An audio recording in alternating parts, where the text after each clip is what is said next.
VC200. This is essentially the small / huddle space device for the Yealink conferencing solutions. We've not got one on the table, but this is the Yealink VC800. This is the larger daddy products at the moment of the portfolio.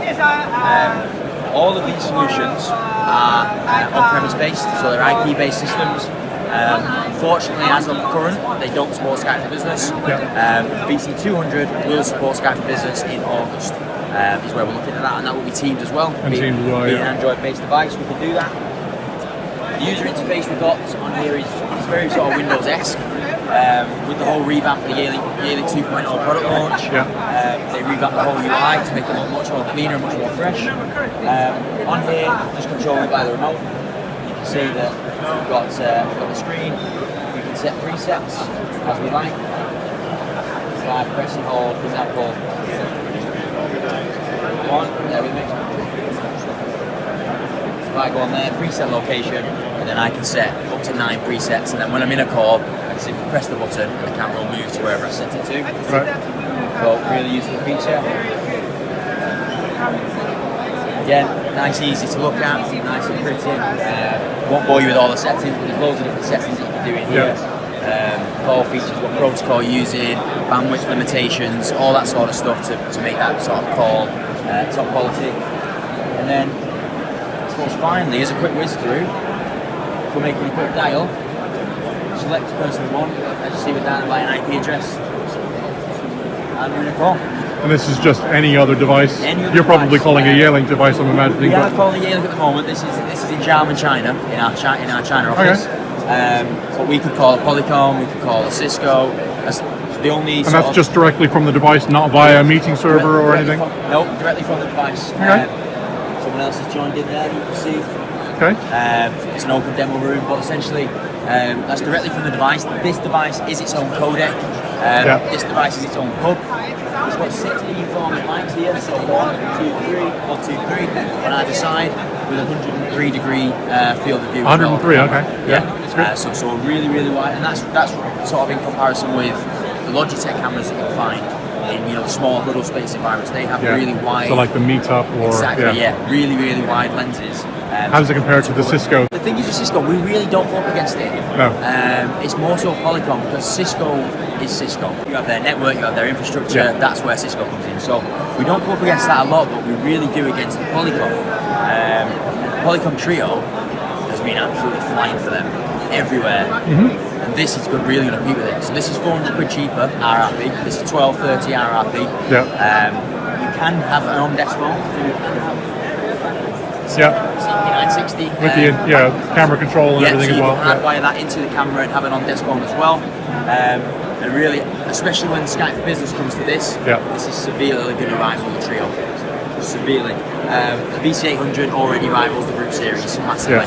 This can scale up to 24 users from multi-point call, just hosted on this. Without any back end? Without any back end, purely on here. You can actually split that up into 2 meeting rooms as well. So if I have the license that allows me to bring 24 users in the call, I could have one meeting room that's having a call with 12 people, and another meeting room that's having a call with another 12 people. All hosted on this camera, could be run consecutively, and it doesn't interfere with each other's calls. 2 completely separate calls. So very clever technology. What? So it meshes all of them together, but it uses one codec. So it has a normal call room for this camera. So this camera will be involved in that call, as you would expect, like this. But what it also does, it also has like a dormant virtual meeting room. So it's not a virtual meeting room. It's still hosted on this camera, but this camera wouldn't be involved in it. It's just there for others to dial in. People who are on the road, laptop users, they can dial into that sort of second portion of the room, which wouldn't interfere with this camera's original call, and people can. So you mentioned virtual meeting room. Does that count as inbound as well, or so if I invited somebody to a meeting and gave them a SIP address, and they have a Cisco or a absolutely. So can they dial this? Yes. Okay. So they can dial it via the LAN IP. Okay. So we have to publish a public IP or a DNS record. Correct. Yes. You can register this as a SIP extension. most cases that will be only audio, that will eliminate the video side of the car. But if you do that, this essentially wouldn't be like a handset. It would be a SIP extension, so that will work as well. And we're certified with the majority of the main cloud service providers as well, BlueJeans, Zoom, Exit, Starleaf, completely certified with all of them as well. Okay. Even though, well, I guess Starleaf make cameras and codecs themselves. They do. So that was an initial concern. Are we getting, are they holding back functionality, this, that, and the other? Which rightly so to ask the questions, but from what we've been told, they don't. Perhaps we can't prove it. I don't know. But as far as we're aware, it's if you prefer the Yealink cameras and the functionality that these offer rather than a Starleaf system, that's fine. These just work hand in hand with the cloud.